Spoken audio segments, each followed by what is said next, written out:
കർത്താവിൽ ഏറ്റവും അനുഗ്രഹിക്കപ്പെട്ടവരെ, ആഡ്വെൻറ്റ് ടോക്സിലെ 19 ദിവസം ഇവർക്കും സ്വാഗതം.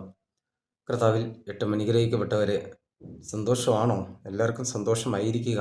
19 ആയി, ഇനി 5 ദിവസം കഴിയുമ്പം merry Christmas, joy to the world, the joy of the world has come, the saviour has come എന്നെല്ലാം നമ്മൾ പറഞ്ഞ് ആഘോഷിക്കാൻ പോവുകയാണ്.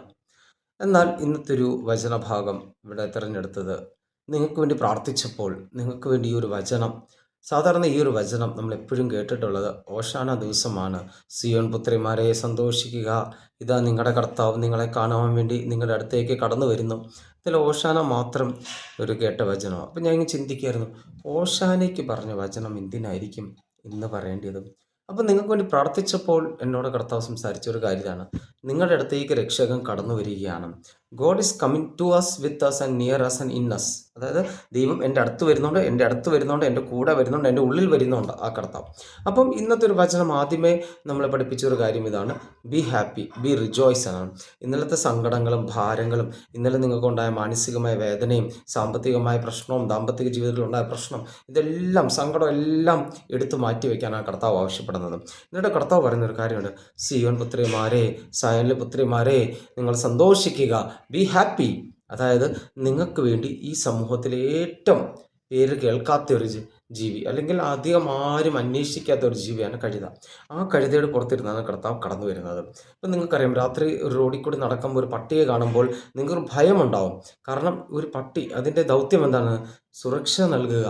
പക്ഷേ അങ്ങനെ എല്ലാ മൃഗത്തെക്കുറിച്ച് കേൾക്കുമ്പോൾ നിങ്ങളുടെ മനസ്സിൽ ഒരു വലിയൊരു ഇമേജ് ഉണ്ട്, അല്ലെങ്കിൽ വലിയൊരു കാര്യമുണ്ട്. പക്ഷെ കഴുതയെ കുറിച്ച് കേൾക്കുമ്പോൾ നിങ്ങൾ അധികം ഒന്നും നിങ്ങൾക്ക് പറയാനില്ല.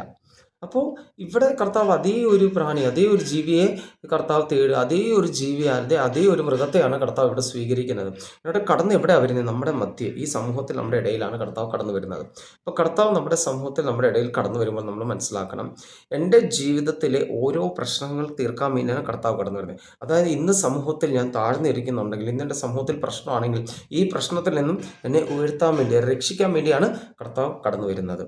നമ്മൾ മനസ്സിലാക്കണം. പിന്നെ രണ്ടാമത്തെ കാര്യം നമ്മൾ മനസ്സിലാക്കുക, ഇന്നത്തെ ഒരു വചനത്തിൽ നമ്മൾ ചിന്തിക്കുക, എല്ലാവരും ഒരു രക്ഷകന് വേണ്ടി കാത്തിരിക്കുകയാണ്. നിങ്ങൾ പഴയ നിയമം വായിക്കുമ്പോൾ നിങ്ങൾക്ക് മനസ്സിലാകാം, രക്ഷകൻ കടന്നു വരും എന്നൊരു വലിയൊരു അടയാളമുണ്ട്. ഏഷ്യായുടെ പുസ്തകത്തിൽ വായിച്ച് നമുക്ക് മനസ്സിലാവും.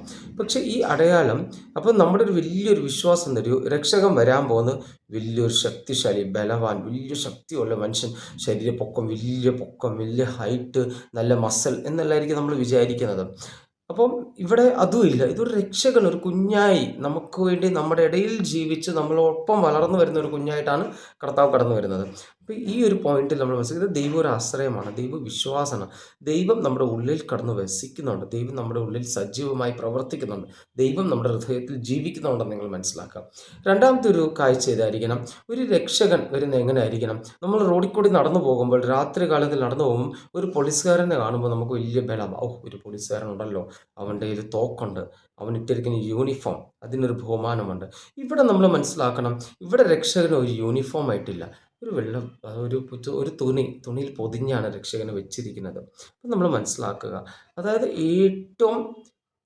ഏറ്റവും എളിയവൻ, അല്ലെങ്കിൽ ഏറ്റവും ബലഹീനനായിട്ട് ജനിച്ച് ഏറ്റവും ശക്തിശാലിയായി മാറുന്ന കർത്താവിനെയാണ് നമ്മളിവിടെ പരിചയപ്പെടാൻ പോകുന്നത്. നമ്മൾ മനസ്സിലാക്കുക, ഇന്നത്തെ ഒരു സുവിശേഷം നമ്മൾ മനസ്സിലാക്കുക, അത് മറ്റേതൊന്നുമല്ല.